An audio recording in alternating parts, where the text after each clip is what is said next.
Hello, I'm Emma-Louise Coffey, and you're welcome to the Dairy Edge, the Teagasc Dairy podcast.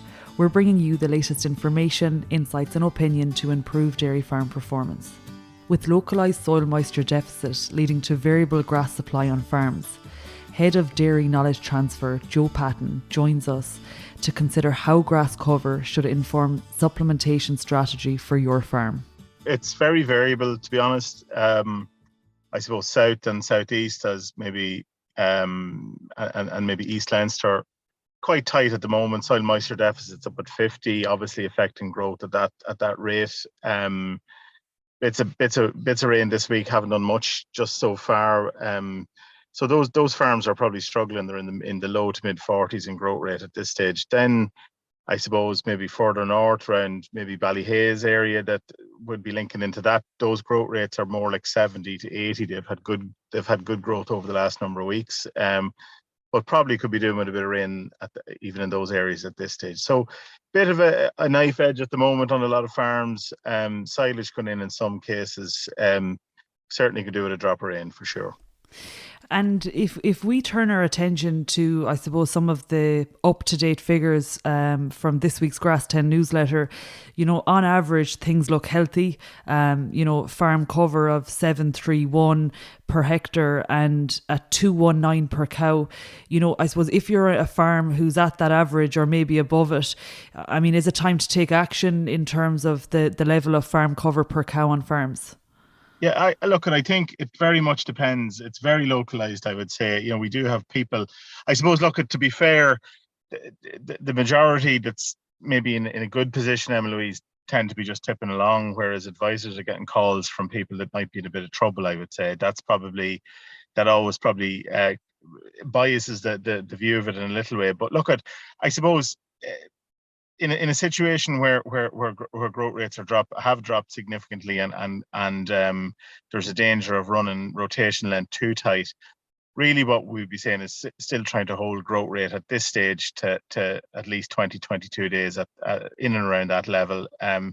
It's not a brown drought like we would have seen in other years where things are very, very tight and maybe grass quality is in rapid decline. Farms are still relatively green for the most part. So it's really a case of holding cover at this stage and holding rotation length. But we do see some other farms that are flying along, I suppose. So really the message has to be, whatever the average says is one thing, but really whatever your own growth rate and your own situation says is really the thing you have to act on. So don't let rotation length drop too quickly, I should say, and put in some supplementary feed if needed. But for the most part, most farms are still okay at this stage. It's probably more concentrate than silage that would be needed for the moment. But if things change in weather-wise, the heat has gone out of it too, maybe in terms of temperature, probably will help a little bit as well. So it's a wait and see thing, but just don't let grass cover drop too low, certainly not below 500 over the next week or 10 days, we would say. And on that, in terms of supplement, the newsletter also suggests that, the diet is on average looking at 14.5 kilos of grazed grass, 3 kilos of meal and a half a kilo of silage. So as you say, localised, some people have gone in with the silage supplementation. But if we look at the meal element of the diet, I suppose there's a total range in terms of what people are feeding in meal. I suppose, could you guide us, Joe, in terms of the response we're going to achieve in terms of kilos of milk from meal, and where is the sweet spot people should be at the moment? Yeah, good question. And I think we have to divide that into two situations, Emma-Louise. It's very important that we look at it in two ways. So the response to meal is something that is often asked. It's asked every year, and we just have to understand maybe what we're actually talking about here. So in a situation where growth rate is tight and grass availability is tight, really what we're doing is using concentrate as kilos of dry matter to replace grass that we don't have. Okay, and in that situation, really, that's concentrate being used as a supplement to the wedge almost, so that the total intake of the animal is not, of the individual animal is not really increasing.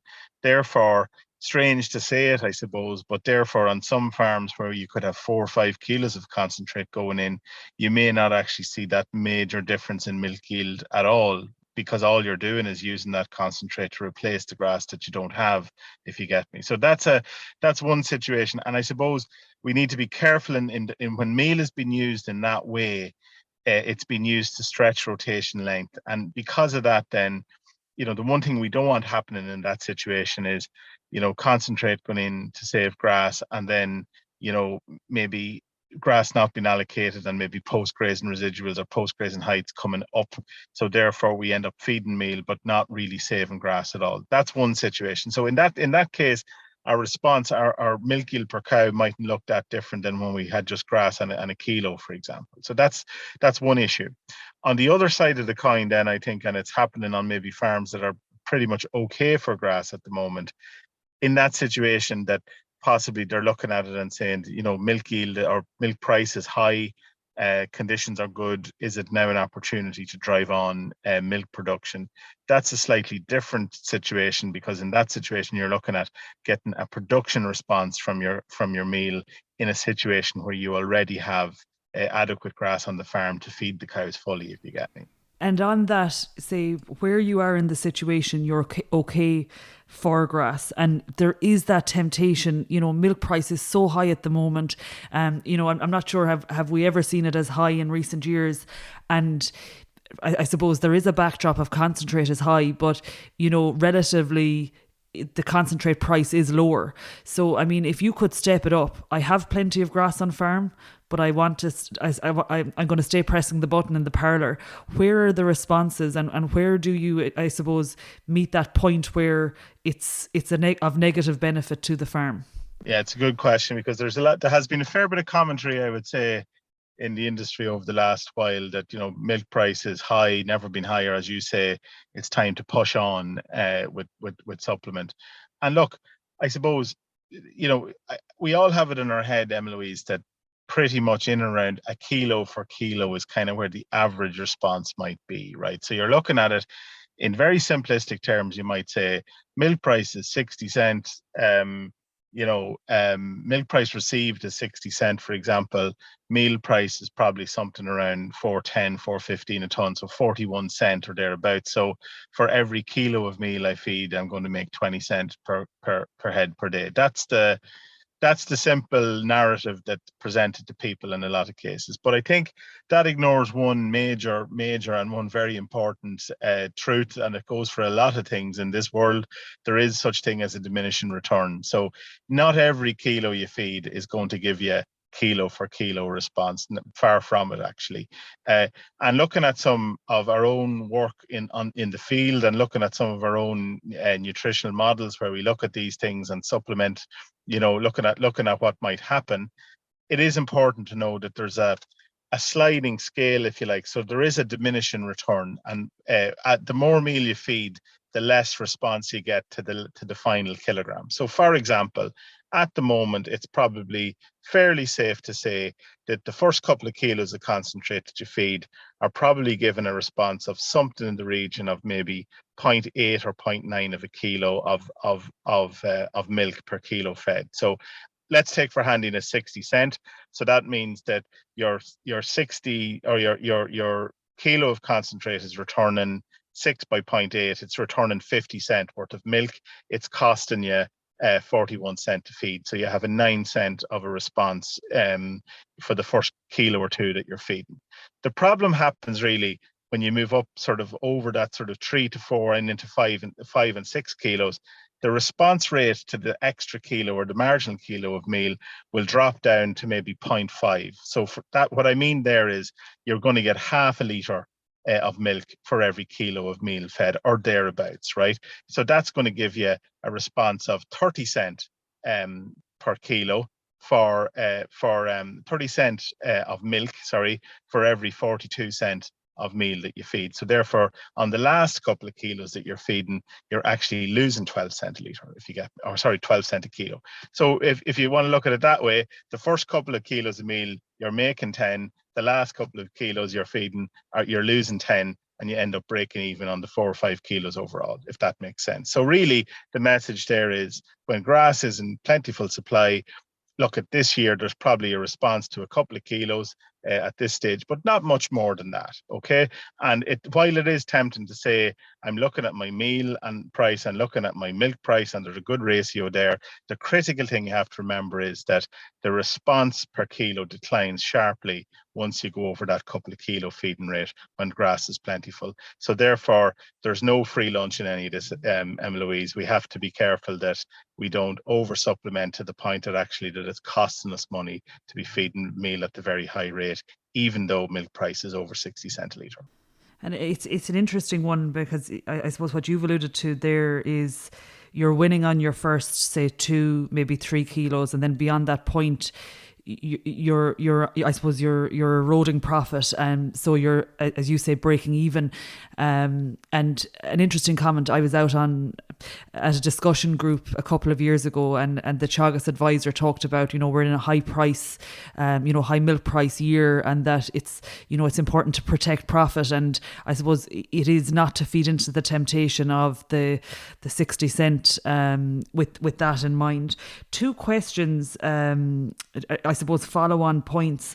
I suppose the response you've talked about, you're talking about 0.8 or 0.9 kilos of milk for that first kilo or 2 of concentrate, and then you're dropping back to 0.5 kilos, for that, maybe the 3, 4, 5 kilos of meal. But I was looking at it earlier today, and at this stage, for a farm that has a mean calving date of the 20th of February, that is, the average cow in that herd is 150 days in milk. I suppose, how relevant is days in milk? And, as we look going forward, in the lactation, we're starting to build grass. So again, there's a temptation maybe to keep that meal in. So, is that response going to stay steady at those numbers, or will it decline into later lactation? It's a very good question. Look, at when we do the same type of exercise in the rising phase of lactation, Emma-Louise, and this always comes up every spring. We talk about where's the feeding rate likely to be. When we talk of a bit at 0.8 down to 0.5, in the springtime, when the cow is actually establishing her own peak yield, or heading towards peak yield, those responses are more like 1.2 falling back to 0.7. In later lactation, because the cow is now in a situation where she's losing milk production capacity, the tissue in the udder that produces the milk is actually inevitably in slow decline. That limits the rate of response. That's the key point. So while you still get a decline in response in the springtime, you're getting it off a higher feeding level overall. It's going to be at a lower feeding level as you push on to 150, 200 days in milk. So I'm happy that the figures that we talked about there, they will persist sort of from that 150 to 250 days or thereabouts. You'd probably look at it after that again and say that the top responses are dropping back. Now, there is one caveat with that, I suppose, that when we look at the responses in very late lactation, as in October time, late September, October into November time, we have to remember also that the quality of the diet from a grass point of view has dropped away at that time of the year as well.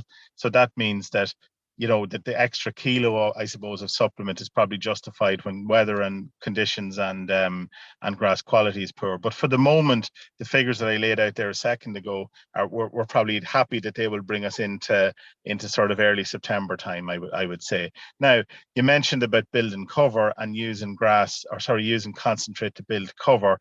If you're using concentrate to build cover, you won't be getting those type of responses, because the reason you get those kind of milk yield responses is when you offer concentrate in addition to the grass. When you're using concentrate to build cover, you're actually offering concentrate instead of grass for a couple of weeks in order to try and restrict the cow's grass intake to let it build up. So I suppose we just have to be careful that what we're talking about there, if we're going to be using concentrate to build cover, we have to be lengthening rotation length at the same time, and grazing a bit less of the farm every day, and in order to allow it build up. Now, that's really going to start, I suppose, in the next couple of weeks, and sort of certainly by late July, early August, we're going to be certainly looking at thinking about rotation length starting to stretch out. Rather than the 21, 22 day round, we're going to be heading towards 25, 26 and on up. As we push on further up closer to 35, 38 days into later into August. So, I suppose growth rate will dictate a lot of that. But for the moment, I think really what we want to be doing is holding our cover on a rotation length, particularly where conditions are a bit tight. And if conditions are pretty good, don't be tempted by the very high levels of milk, the quoted levels of high milk price. There's still a pinch point in that the cow can only respond so far, and that limits the value that we can get from the extra meal.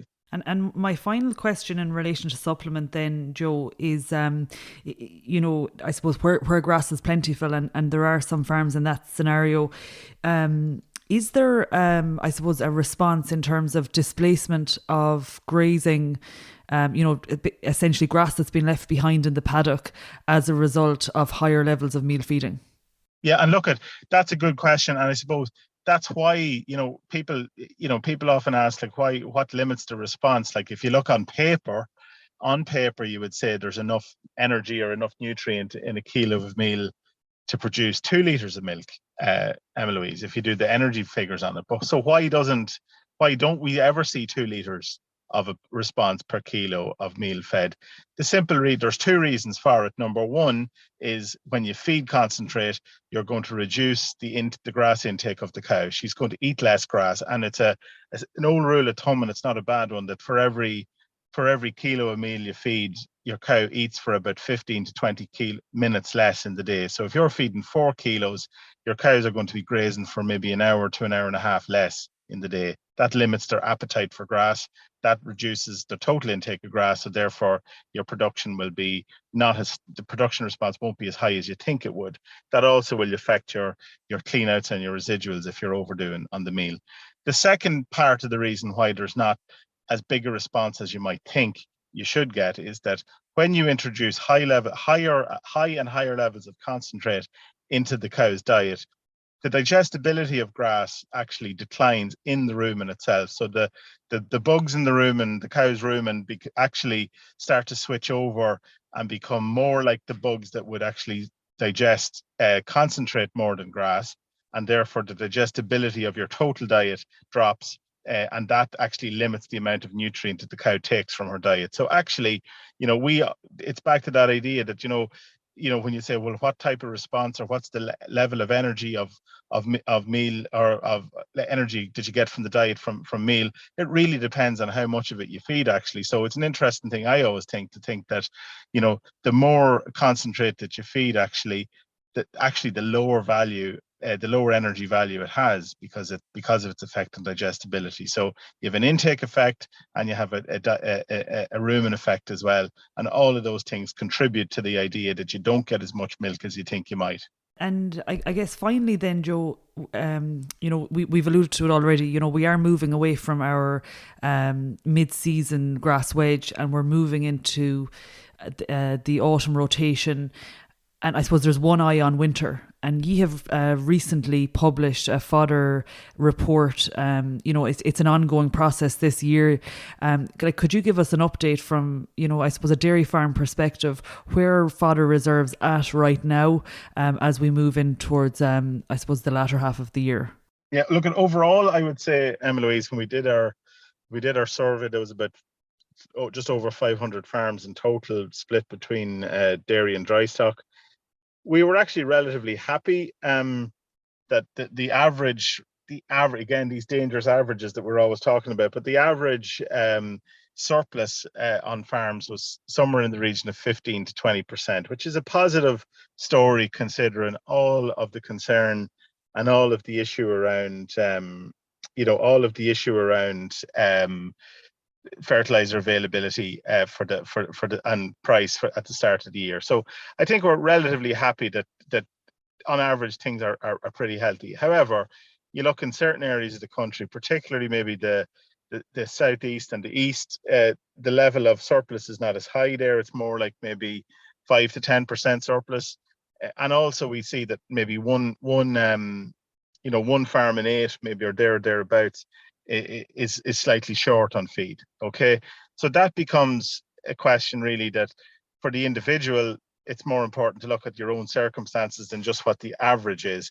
I also think that there's a couple of things playing in there also, that even though the conditions are quite healthy from a silage availability point of view on average, possibly this year is not a year where people are going to be too inclined to trade silage or to offer silage for sale too early in the year. So it becomes more difficult, I would say, to source external sources of silage so easily, maybe coming into the autumn. So people still have time to do something about it before heading into the autumn if they can. The biggest issue there really for farms that are significantly short and maybe heading towards 20% short is really to look at stock numbers and to offload culls and offload animals earlier than they had planned. That will have a major effect on the that will have a major effect on the supply of silage for later in the year. The second thing, I suppose, really is that, that, yeah, as I say, you don't want to be relying on purchasing silage next February or next March. That's not where we'd like to be. Silage made on the stem this time of the year, it's getting late for it. Difficult to make the numbers pay on it, possibly, but again, for some farms, they may be, if they're significantly short, now is the time just to go out and top up essentially in what they need. Filling the gaps with meal this year is going to be very, very costly, you would say. So really, the first port of call is looking at surplus stock numbers and can you move them out? Can you move those out earlier? That will be important. But I think one other final point on that maybe is just, when we do talk about trying to get our rotation lengths lengthened and maybe deal with drought conditions at the moment, that does mean having to put in additional surplus, put in additional feed maybe in the short term. So like we say, if we're trying to extend our rotation length out sort of, up to sort of maybe in the region of 30 days by early September, or maybe slightly over that, maybe up to 35 days into mid-September. If we're short on feed in the yard, it's going to be difficult to justify feeding that. It'll feel difficult to justify feeding silage in September, in August, to have grass in September and October. So it seems a bit counterintuitive. If you're short on silage, maybe people are going to be trying to save silage at that time of the year. But our advice is really that in order to make sure that we don't have a very long winter and that we don't end up with cows in the shed by the middle of October, take action on your grass covers in August, and don't be afraid to feed at that stage in order to build grass on the farm, because the last thing you want this year is a very long winter, I suppose, is the message. Okay, so that's important, particularly farms that are feeling the pinch at the moment. Don't ignore the need to get to that sort of 30-odd day rotation length by early September. If we don't meet that, we could be in for a long winter, which nobody wants if silage is tight. And I think, it's a great point. And, if people could assess their situation, what's happening right now on farm, but also what's happening in terms of the winter fodder reserve, even for people who don't, typically measure their grass, if you go out and get a handle on where farm cover is right now and where do I need to be, like you've mentioned the figure, hold rotation length, don't let things drop below 500 kilos. The average farmer in the country is a lot higher than that. But if you are, in I suppose that localized situation where things are tight, it is time to take action. We need to start building. And you talk about, hitting that rotation length of 30 days in, by September in order to stretch things, keep cows out of grass, that cheap feed, the high quality feed that we can get into cows. And then also to establish where is my farm at. I know like the country is split up into 4 regions in terms of quoting the levels of reserve that are on farms. But, I suppose your yard, it might be a totally different story to the average of your region. So it's no harm to do that fodder budget. It's as simple or as complicated as you'd like to make it, but just to, I suppose, put a number on what exactly is in the yard and what do I need for the winter. Sure. Yeah, that's the essential point, is that this is a good year. This will be a good year to have plenty of grass still on the farm in October. It'll all be needed. You can consider it part of your winter feed almost, because if you can stretch your grass availability for a week or 10 days in November, that's a week or 10 days less silage to be fed. And really don't rely on the averages, and certainly don't rely on wishful thinking this year. Just do a few measures, talk to your advisor locally. The solutions are relatively simple. And look at, there's plenty of advice there around all that. So really get stuck in with a few figures and make a simple plan.